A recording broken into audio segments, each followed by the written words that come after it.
मैं भारत आदिवासी पार्टी की तरफ से देश के आदिवासी, दलित, ओबीसी, मुस्लिम, अल्पसंख्यक, गरीब, मजदूर एवं इस देश में रहने वाला प्रत्येक गरीब वर्ग का व्यक्ति जो मानवता और भारत देश के संविधान में विश्वास करता है, उनकी तरफ से बोलने के लिए खड़ा हुआ हूं।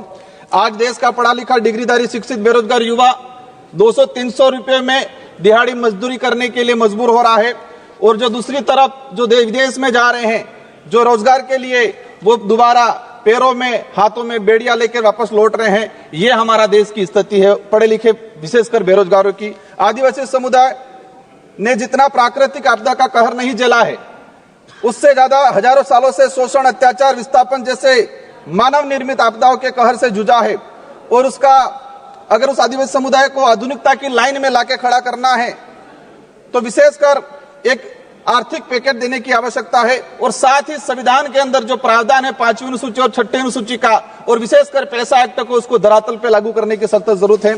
सभापति महोदय, देश के अंदर देखा गया है विस्थापन की जो समस्या, भारत देश में विकास के नाम से सबसे ज्यादा अगर कोई विस्थापित हुआ है तो आदिवासी समुदाय विस्थापित हुआ है। एक survey report Indian social institute की एक रिपोर्ट के अनुसार बताया गया है कि वर्ष 2010 से 2025 तक 15 सालों में 15 लाख आदिवासियों को विकास के नाम से विस्थापित किया गया है।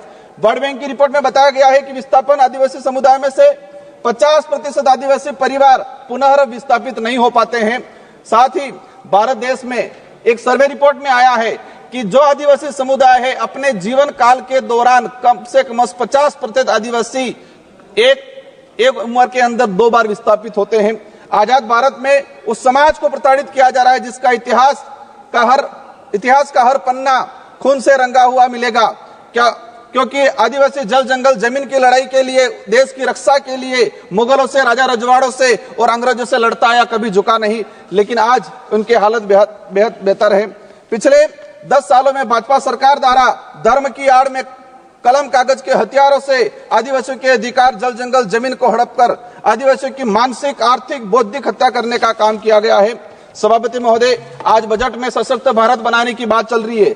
बनना चाहिए, हम भी चाहते हैं, हमारा देश मजबूत बनना चाहिए, विश्व शक्ति बनना चाहिए, लेकिन स्थिति क्या है? हमारे देश का जो भविष्य कुपोषण की बेड़ियों में जकड़ा हुआ है।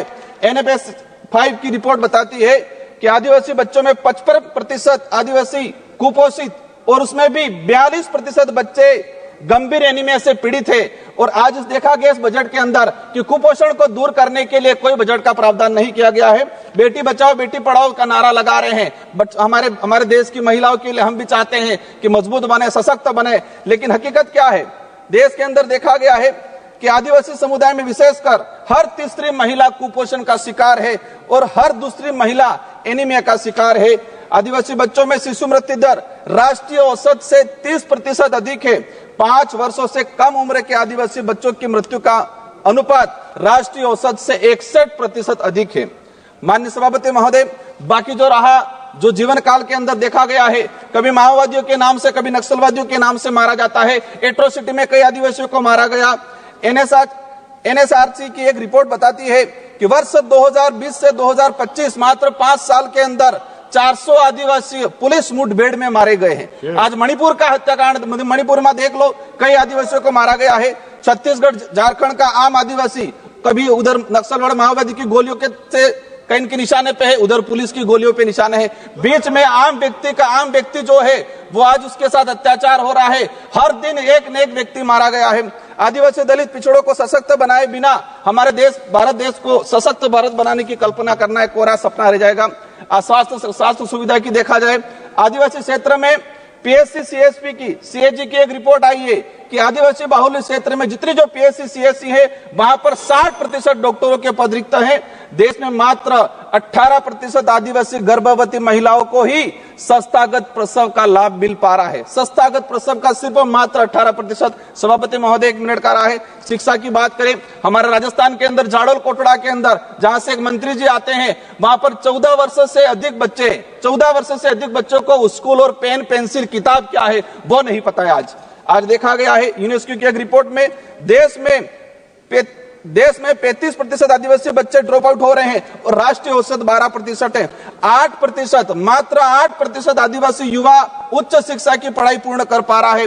देश के अंदर देखा गया है वर्तमान में कि 85% आदिवासी परिवार की पहली पीढ़ी पढ़ रही है और 20% आदिवासी ऐसा है जिनकी पहली पीढ़ी भी आज पढ़ाई नहीं कर पा रही है। बकाया छात्रवृत्ति 2-2 साल से छात्रवृत्ति नहीं आ रही। हमारे राजस्थान के अंदर केंद्र से बजट रिलीज नहीं हुआ है। राष्ट्रीय विदेश छात्रवृत्ति योजना शुरू की 2013 के अंदर 20 बच्चे जा रहे थे आदिवासी समुदाय के, मैडम 1 मिनट का रहा है, और आज भी 20 बच्चे जा रहे। 2013 में हमारे देश से विदेश में 1,90,000 बच्चे पढ़ने जा रहे थे।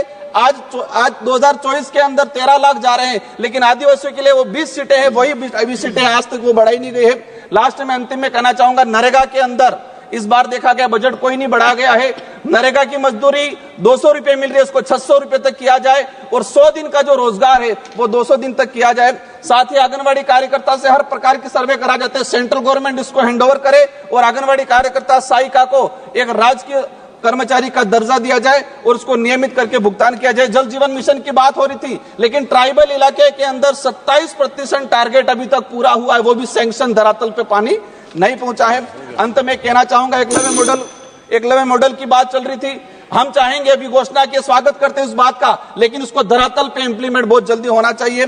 किसानों की बात है, देखा गया किसानों पे गोलियां बरसाई जा रही। किसान क्या डिमांड कर रहा है? एमएसपी की डिमांड कर रहा है। किसान चाहता है जो खेत में जिस मेहनत से उसने कमाया है। सभा की कार्यवाही मंगलवार दिनांक 11 फरवरी 2025 को प्रातः 11 बजे तक के लिए स्थगित की जाती है।